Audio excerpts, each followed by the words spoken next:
Hello everyone, and welcome back to our channel. Today, we're going to unpack a powerful and unsettling comparison that's making waves across the globe.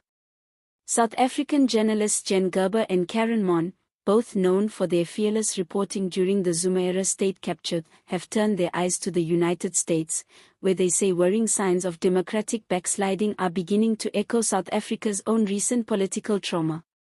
It's a comparison that may shock some viewers, but for those who've lived through the unraveling of democratic institutions, the parallels are impossible to ignore. Let's take a step back. During the infamous period of state capture in South Africa, we witnessed a massive breakdown in the rule of law. Former President Jacob Zuma, with the backing of private interests like the Gupta family, systematically eroded state institutions to serve a corrupt elite. Prosecutors were silenced. Whistleblowers were intimidated. Key government agencies were hollowed out from within, repurposed not for public service, but for factional battles and personal enrichment.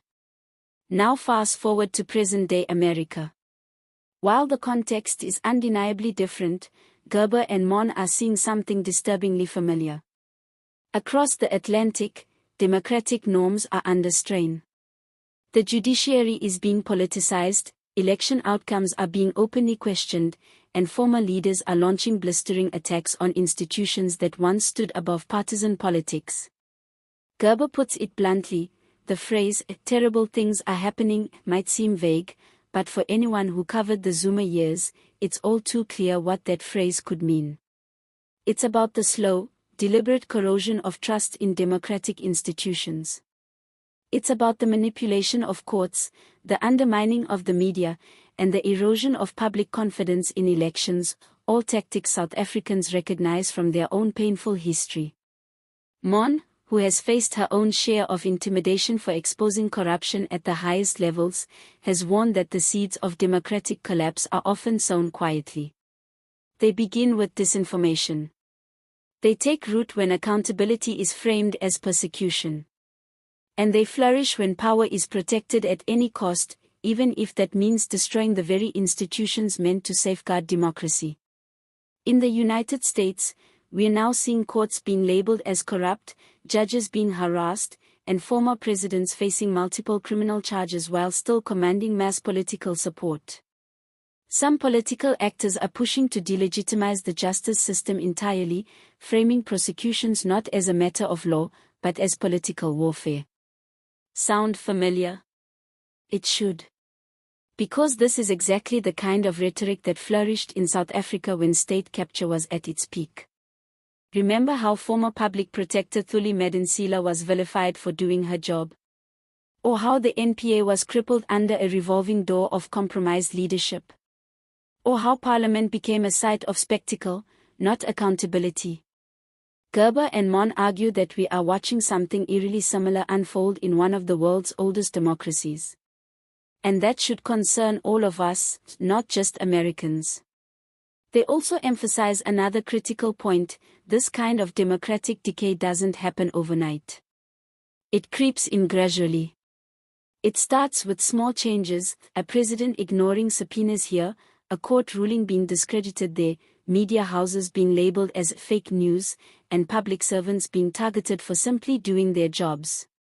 And before anyone notices, the institutions that were meant to protect the public are captured, corroded, or completely collapsed.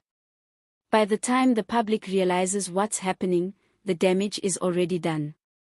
In South Africa, we know the cost of looking away. Billions were stolen. Public services were hollowed out. Ordinary people suffered while the elite grew richer and more insulated from scrutiny. Our state-owned entities still haven't fully recovered.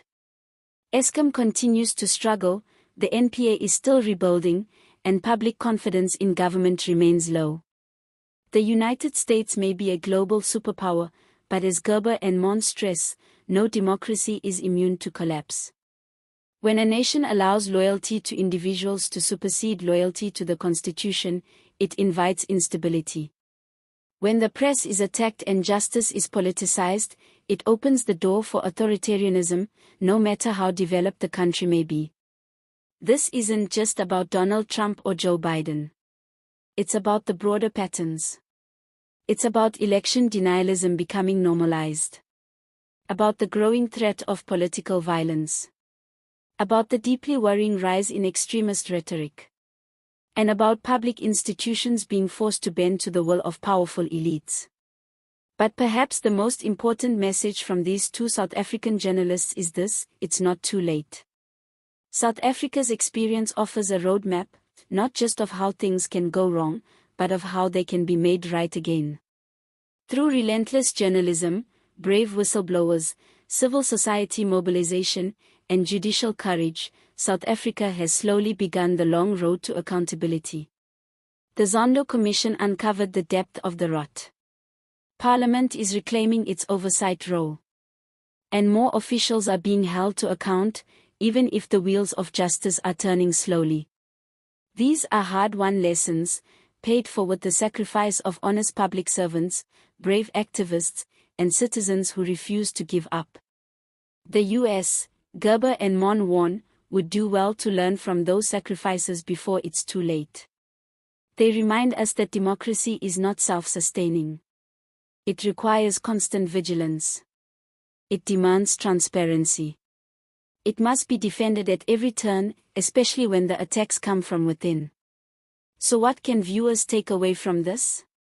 First, recognize the warning signs. Don't normalize political interference in the courts. Don't shrug off attacks on journalists or civil servants. Don't ignore rhetoric that seeks to divide, rather than unite. Second, support institutions that uphold democratic values. That means backing independent media, standing by judges who uphold the rule of law, and holding political leaders to account, no matter which party they belong to. And third, remember that history has a way of repeating itself when we stop paying attention.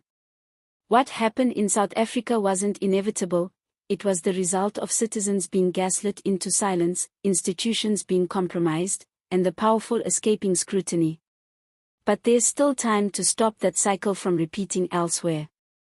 As the world watches the United States navigate this critical moment, the voices of Gerber and Maughan serve as a powerful reminder that democracy doesn't just die with tanks in the streets.